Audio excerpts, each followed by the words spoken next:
कश्मीर के शोपियां में एक पिता पिछले 8 महीनों से जमीन खोद खोद कर अपने गुमशुदा बेटे की लाश ढूंढने की कोशिश कर रहे हैं।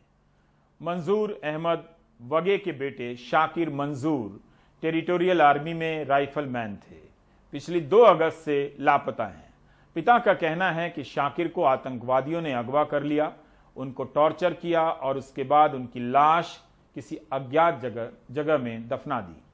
तब से हर सुबह मंजूर अहमद कुदाल और फावड़े लेकर गड्ढे खोदने लगते हैं कि कहीं उनके बेटे की लाश मिल जाए। नजीर की ये रिपोर्ट देखिए। दुख और दर्द से भरी बेटे की तलाश।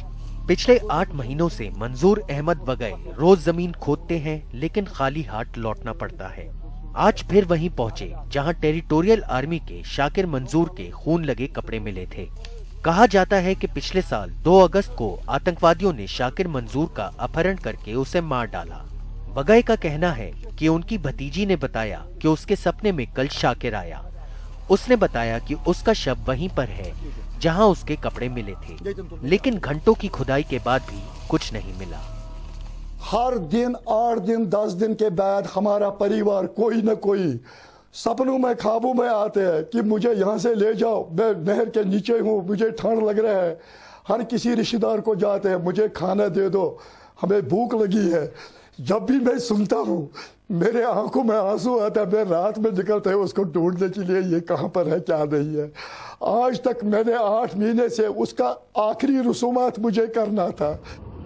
शोपियां के एक सेब बागान से दूसरे सेब बागान में वगैर घूमते रहते हैं।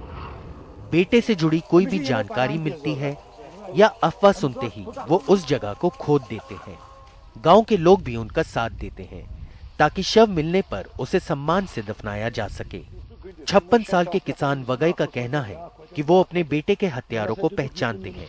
उनका कहना है कि कुछ आतंकवादी यातनाएं देकर उससे एक बयान दिलवाना चाहते थे, जिसे उनके बेटे ने मना कर दिया। पुलिस का कहना है कि जिन आतंकवादियों पर हत्या का आरोप है वो मुठभेड़ में मारे जा चुके हैं। इनिशियली टेररिस्ट ने क्लेम किया था कि उसको मार के हम लोग कहीं दफना दिए, और जो टेररिस्ट क्लेम किया था वो इनकाउंटर मारा गया। और उसके कुछ औजारों से हम लोग बात किए, इंट्रोगेट किए थे। अभी तक ऐसा कुछ हम लोग को नहीं मिल पा रहा है कि कहाँ दफनाया है। फिर भी हम लोग अपने जो और से उससे बात कर रहे हैं। अगर उस तंजीम से और कुछ रिलेटेड कोई टेररिस्ट जिंदा मिल जाएगा तो उसको फर्दर इंट्रोगेट करेंगे। उसमें हम लोग पूरा मेहनत कर रहे हैं, कहीं से उसका सुराग मिल जाए। वगैर इस बात से नाराज हैं कि 8 महीने बाद भी उनके बेटे को शहीद का दर्जा नहीं दिया गया है। सरकारी कागजों में वो शव मिलने तक लापता रहेंगे, मृत नहीं। इसलिए उनके परिवार को कोई मुआवजा या वेतन भी नहीं मिल सकता है। मैं गवर्नमेंट को अपील कर रहा हूँ कि मेरे बेटे कश्मीरी होकर उसको शहीद करार क्यों नहीं देते। मैं कहीं भी जाता हूँ बोलते हैं वो मिसिंग है। ये सबको पता है वो मिसिंग नहीं है, उसको मार दिया गया है। शाकिर जिस वक्त लापता हुआ उस वक्त वो अपने परिवार के साथ ईद मनाने के लिए आया था। सैनिक शिविर में लौटते वक्त संदिग्ध आतंकवादियों ने उसका अपहरण कर लिया। पुलिस को अगले दिन उसकी जली हुई कार मिली।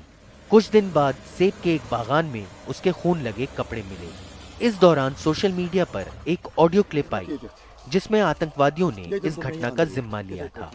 उन्होंने इसमें कहा था कि वो शाकिर का शव उसके परिवार को नहीं सौंपेंगे, क्योंकि सरकार भी स्थानीय आतंकवादियों के शव उनके परिवार को नहीं सौंपती है। कश्मीर में लापता अफराद की फहरिस्त काफ़ी लंबी है। पिछले 30 साल के दौरान 8000 से ज़्यादा लोग लापता हो चुके हैं और उनके परिवारों का सिर्फ एक सवाल है कि उन्हें ये बताया जाए कि क्या वो जिंदा है या मुर्दा। अगर मुर्दा तो उनको उनकी कब्रें दिखाई जाए। लेकिन यह पहला वाक़ा है जब एक सर्विंग फौजी को इस तरह अगवा किया गया, फिर उसको लापता किया गया है। और पिछले 8 महीनों के दौरान वगैर परिवार ज़मीन खोद खोद कर अपने बेटे की लाश को तलाश कर रहे हैं। श्रीनगर से नज़ीर मसूदी, NDTV इंडिया के लिए।